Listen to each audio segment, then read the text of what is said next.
Salut tout le monde. Voilà, donc on se retrouve pour parler d'une nouvelle machine, le GoFind 60. Vous venez de voir un petit peu la mise en service du GoFind 60. Donc c'est le troisième d'une série, donc GoFind série 20, série 40, série 60. Celui-ci c'est le 60. C'est le 60, donc le plus haut de la gamme, on va dire. Et on vient de voir la petite vidéo de démarche démonstrative pour la mise en service qui est relativement simple. Et bien voilà, on va essayer de tester cette machine un petit peu sur tous les terrains de jeu, donc du champ, du bois, du labour. J'ai prévu dans une autre vidéo éventuellement de le tester en ruisseau, de voir un petit peu au niveau du disque comment il se comporte en stabilité. Regardez, sur le bouton ici, sur le côté, on pousse de manière à allumer l'appareil. Et apparaît donc l'écran de l'écran ici. Donc on va découvrir les 4 modes de discrimination, on va découvrir aussi un petit peu les touches et on va parler de la conductivité. Voilà, alors ici sur le pavé, donc tactile, c'est très tactile, très léger, il n'y a pas besoin d'appuyer très fort, ça prend de suite la commande. Donc on va retrouver l'essentiel. Ici le bouton de la connectivité Bluetooth, on en parlera un petit peu plus tard. Ici vous avez le plus et moins, comme l'indique le petit pictogramme, c'est pour le réglage de la sensibilité. Ici vous avez, c'est le mode de menu, en fait c'est pour changer les pages du menu, on va regarder un petit peu pourquoi. Là c'est pour activer le pinpointer, ici c'est le son, le petit pictogramme on le comprend. Et ça c'est un petit bonus quoi en fait, c'est l'écran qui s'éclaire lorsqu'on est en détection ou nocturne ou semi-nocturne, peut-être dans les sous-bois où on a un peu moins de visibilité aussi, donc c'est quand même très intéressant de l'avoir. Et puis à la plage c'est toujours sympa aussi en tombée de nuit d'aller détecter avec les enfants. Voilà, donc c'est très simple, il n'y a rien d'autre à manipuler. C'est relativement simple pour l'écran tactile. Voilà, donc dans la partie haute de l'écran directeur, vous avez effectivement les 4 modes de discrimination avec les différents écrans de commande des boutons qu'on vient de voir, et au-dessus vous avez un indice de conductivité, on va en parler aussi. Premier mode de discrimination, ici c'est, oui, vous l'avez compris, les ferreux. Le deuxième, il s'agit de l'alu, l'aluminium, y compris quelques monnaies qui sont aussi ou autant conductrices, voire même l'or d'ailleurs, qui sonne généralement, qui est conducteur comme l'aluminium. Vous avez ici le mode Geverly, qui, les bijoux, oui, c'est bien détaillé, la petite tirette de canette, les douilles de chasse, certaines monnaies, donc ouais, on ne peut pas s'en passer de ce mode là. Et le mode coins, donc là c'est pour les plus gros modules. Coins, monnaie, qui sont sur des monnaies vraiment plus grosses en conductivité et plus hautes surtout. Voilà, donc ensuite vous avez en bas le curseur pour l'indice de réglage de sensibilité. Voilà, il est à son maximum et à son minimum, donc plage assez sympa de réglage.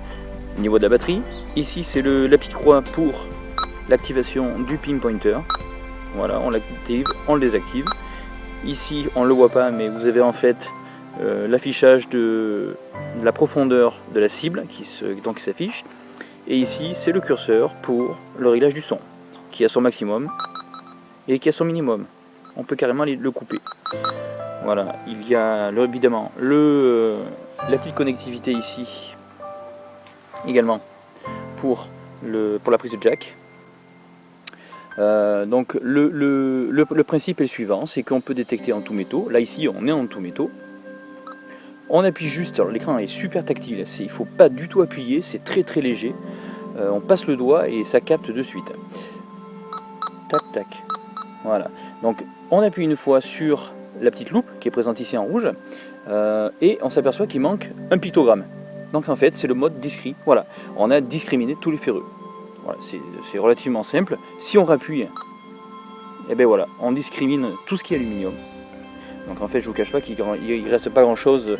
C'est vrai que si on détecte sur ces deux derniers modules restants, on va capter pas grand chose, puisque la plupart des sons aussi sur les monnaies conductrices alu sont dans l'aluminium. Et si on continue, et ben voilà, on continue. Il ne reste que les gros modules pour les monnaies et les très bons conducteurs. Alors ensuite, attention, il ne faut pas se fier qu'à ça. Il faut se fier également au petit curseur coloré qui est en haut, donc rouge et vert.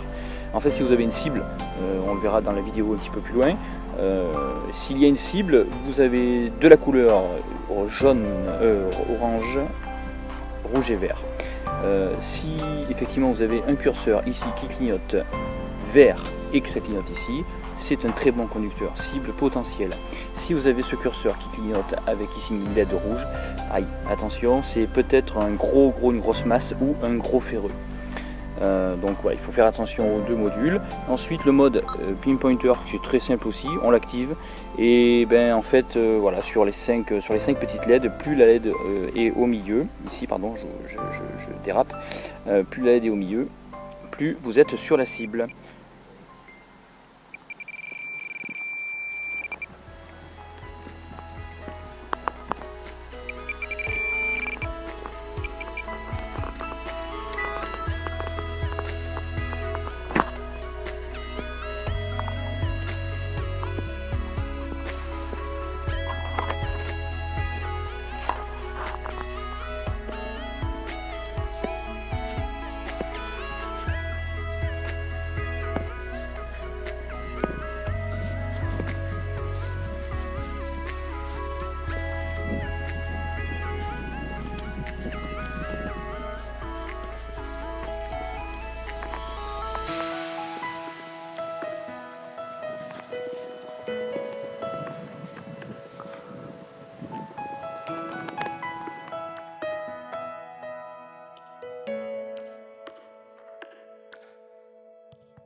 Alors un nouveau son avec le GoFine. Voilà, il m'a trouvé encore une petite bricole. C'est dans le trou. On va regarder ensemble. Ouais, vous apercevez. Alors je trouve très léger. Et il me semble que c'est pas une monnaie en fait. Ça n'a pas l'air d'être une monnaie.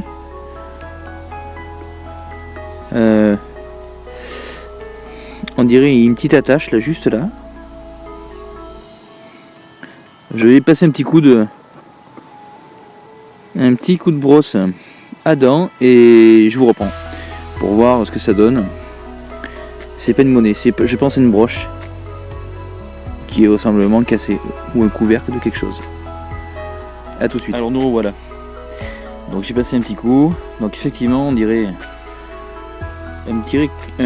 peut-être quelque chose, un bijou qui était porté en broche, je ne sais pas. Donc on distingue un profil. Il y a énormément de concrétion. Ouais, je ne sais pas du tout ce que c'est.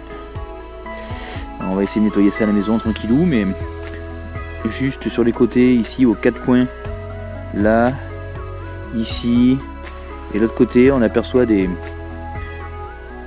restes d'attaches. Alors je vais regarder dans le trou s'il y a encore autre chose. Derrière, on aperçoit comme un couvercle, un médaillon, un couvercle de médaillon peut-être. C'est léger. En quoi c'est, je sais pas. Il y a c'est doré dessous. Voilà. Allez, on va regarder tout ça. Pour moi, c'est une broche. Je pense. À plus.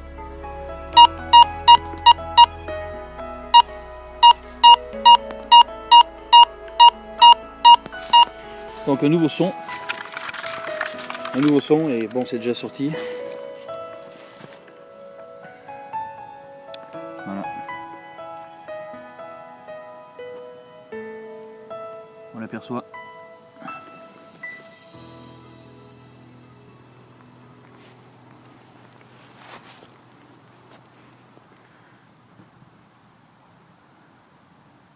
Une petite bague en argent.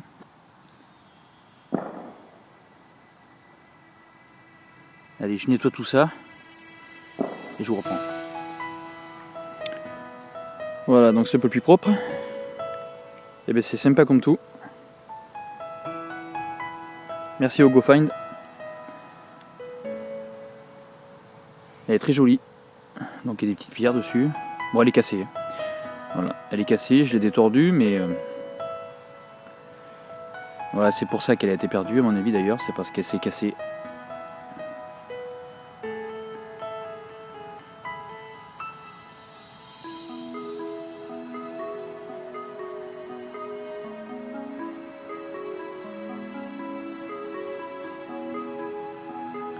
C'est pour ça qu'elle s'est cassée.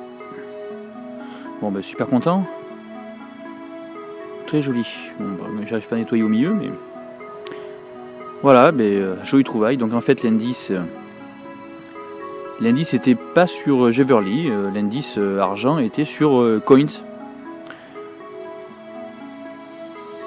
Allez, jolie découverte. Merci GoFind.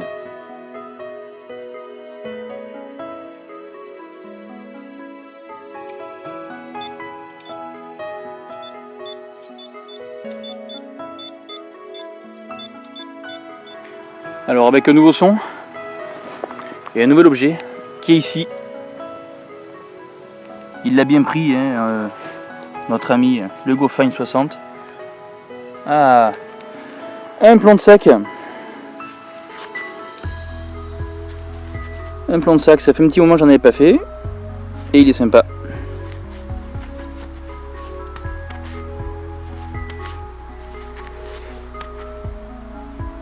Bon, cool. Avec un nouveau son. Donc en fait ici, j'ai fait une petite monnaie, un franc, chambre de commerce. Et là,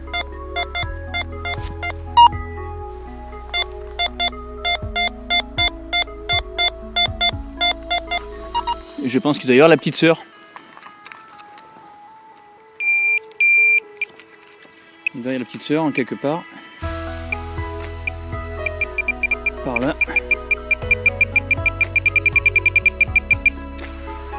On va regarder. Ah, regardez. Tac. Elle est là. On voit bien, c'est sombre. Voilà la petite sœur.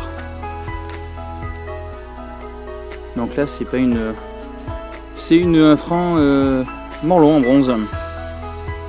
Donc boursé de deux petites monnaies.